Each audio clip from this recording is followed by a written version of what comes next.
Olá, pessoal! Hoje vamos falar de matemática. Vamos conhecer o caso dos 35 camelos. Certa vez, um homem chamado Beremiz Samir, também conhecido como o homem que calculava, viajava junto com um amigo, os dois montados em um único camelo que pertencia ao amigo. Depois de andar um tempo, eles se aproximaram de um local onde haviam muitos camelos e 3 homens que discutiam muito nervosos próximos aos camelos. Um dos homens dizia assim: "Não pode ser, isso é um absurdo." O outro esbravejava: "Isso é um roubo." E o terceiro gritava: "De jeito nenhum, não aceito desse jeito." Beremiz e seu amigo resolveram se aproximar e perguntar o que estava acontecendo. Um dos homens então explicou para eles que os 3 eram irmãos e que o pai havia falecido e deixado aqueles camelos como herança, e que essa herança deveria ser dividida entre os 3. O pai havia deixado determinações expressas sobre a forma como os camelos deveriam ser divididos entre os irmãos. Ele definiu que deveria ser assim: o irmão mais velho deveria receber a metade dos camelos, ou seja, eram 35 camelos que seriam divididos por 2, o que daria 17 camelos e meio. O irmão do meio deveria receber 1/3 dos camelos, ou seja, 35 dividido por 3 são 11,66 camelos. Ao irmão mais novo caberia receber 1/9 dos camelos, ou seja, 35 dividido por 9 é igual a 3,88 camelos. E aí estava o problema. A divisão não resultava em números exatos. Como que era possível dar 17 camelos e meio para um? Eles iriam o quê? Pegar o camelo, partir no meio e dar metade para o irmão? Não tinha jeito, não é? Os irmãos tentaram achar uma solução, mas toda solução era recusada.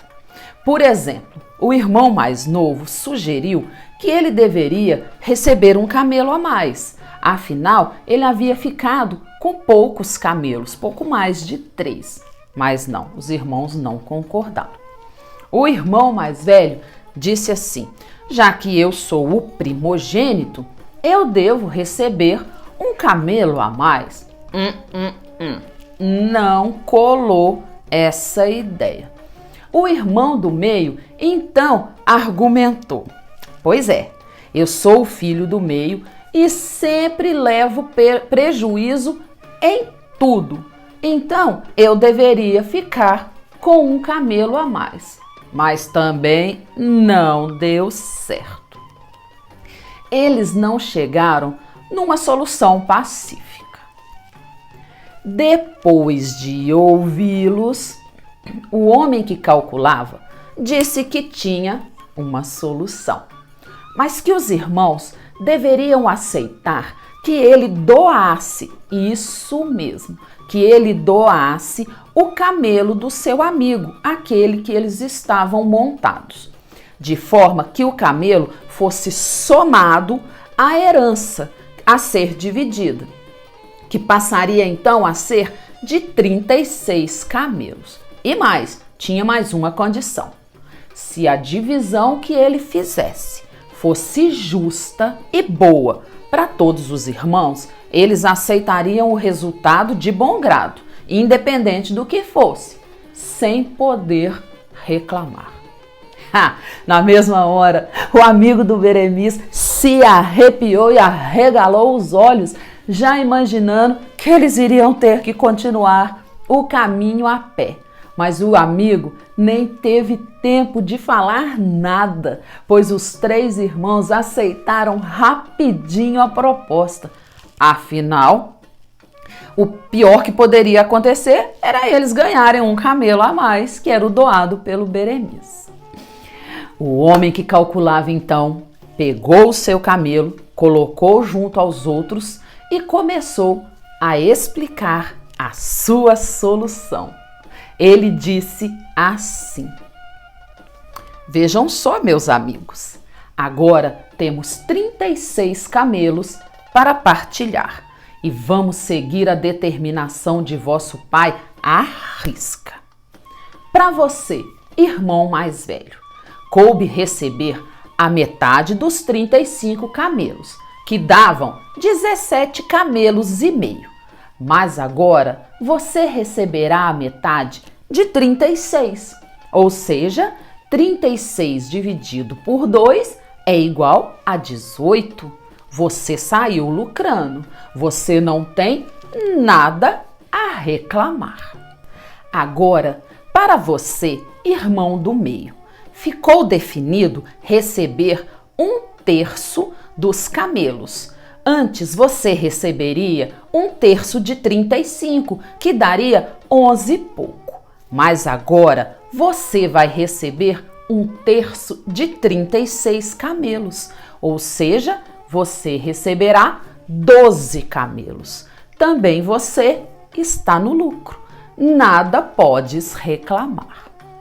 E para o irmão mais novo, ficou definido receber 1/9 dos camelos, ou seja, 3 camelos e pouco. Mas agora você receberá 1/9 de 36, ou seja, 36 dividido por 9 é igual a 4. Também estás no lucro. Nada podes reclamar. Beremiz concluiu que todos saíram no lucro, pois ao primeiro, o mais velho, coube receber 18 camelos. Ao irmão do meio, coube receber 12 camelos. Ao irmão mais novo, coube receber 4 camelos. Portanto, um total de 34 camelos. Sobraram 2 camelos. Um eu devolverei ao meu amigo.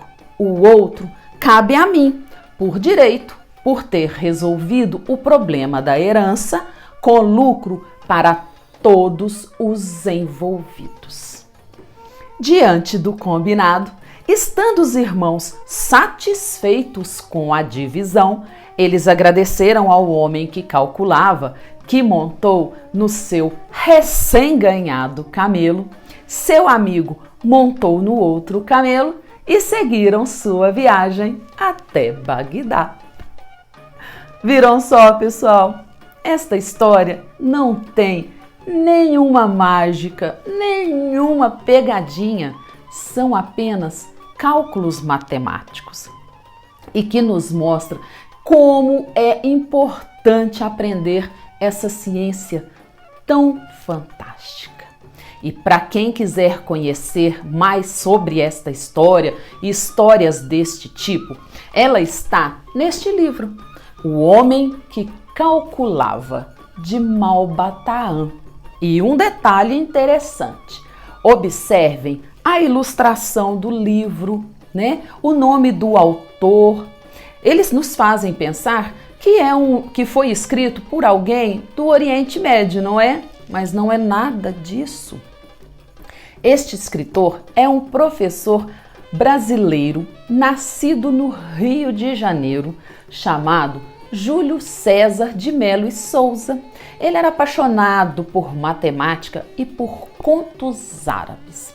E ele pensava que um escritor brasileiro não iria chamar a atenção escrevendo contos árabes. Por isso ele criou este personagem, Malba Tahan, que ficou conhecido mundialmente. E um detalhe a mais. Este livro que está nas minhas mãos é da nossa biblioteca. Aqui a etiqueta da biblioteca. A Ataliba Lago. Então, Quem tiver interesse em conhecer outras histórias e se divertir muito aprendendo matemática, é só pegar o livro lá na biblioteca. E essa foi a nossa história de hoje. Nos vemos na próxima!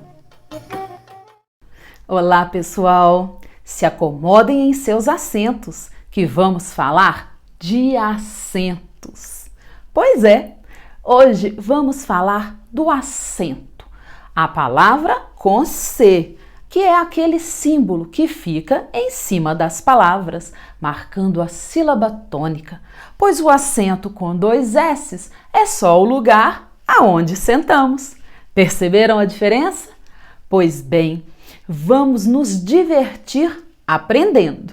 Vamos ver como que algumas palavras têm sentidos completamente diferentes se colocarmos ou retirarmos os acentos, ok? Vamos começar com algumas frases. Olhem só. A secretária trabalha na secretaria. Olhem, uma pessoa e um lugar, que mudou completamente por causa do acento. Comprei a carne para o churrasco e vou pagar em prestações no carnê. Eu prefiro comer a carne do que comer o carnê. Concordam comigo? Olha essa. A criança só come coco do bom, por isso nunca tem cocô fedido. Percebam a importância do acento nessa frase, pois se invertermos, viraria uma tragédia. Vamos agora observar como que o acento muda as reações. Olhem bem, Marcos ficou doído depois dos exercícios. Agora vamos retirar o acento. Aí vai ficar assim: Marcos ficou doido depois dos exercícios. E continuando com os exercícios, podemos dizer: eu só me exercito depois que entrei para o exército. Perceberam o efeito que o acento deu na frase? Agora, uma dobradinha. Muita atenção, hein? A babá não limpou a baba do bebê que bebe leite. Pronto, temos a babá e a baba, o bebê e o bebe. Uma outra muito interessante. Não sei se publico meu livro para o público daquele país onde nasceram seus pais. Temos o público, que são as pessoas, o publico, que é do verbo por publicar, e também temos o país, que é o lugar, e tirando o acento, temos os pais. Agora, olha essa que legal. A mulher sábia sabia que o sabiá cantava. Vejam bem, nós temos sábia, que é a pessoa que tem sabedoria.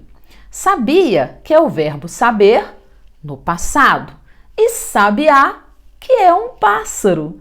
Todos dentro da mesma frase e com sentidos modificados por causa de um acento. Agora, umas frases bem curtinhas, e rapidinhas, hein? Prestem atenção. Será que a romã é de Roma? O que há de comum entre o camelo e o camelô? Será que em maio eu posso usar maiô? O que será que a fábrica fabrica? Viram só como que o acento é importante no nosso idioma? Por isso é tão importante aprender a usá-lo corretamente, hein? E para fechar com chave de ouro, quero apresentar para vocês um animal. Isso mesmo, um animal que sabe muito bem o valor do acento. Este animal é o cágado. Já pensaram que confusão seria se o nome dele for escrito sem o acento? Pois é, mas isso é algo que eu deixo para vocês pensarem.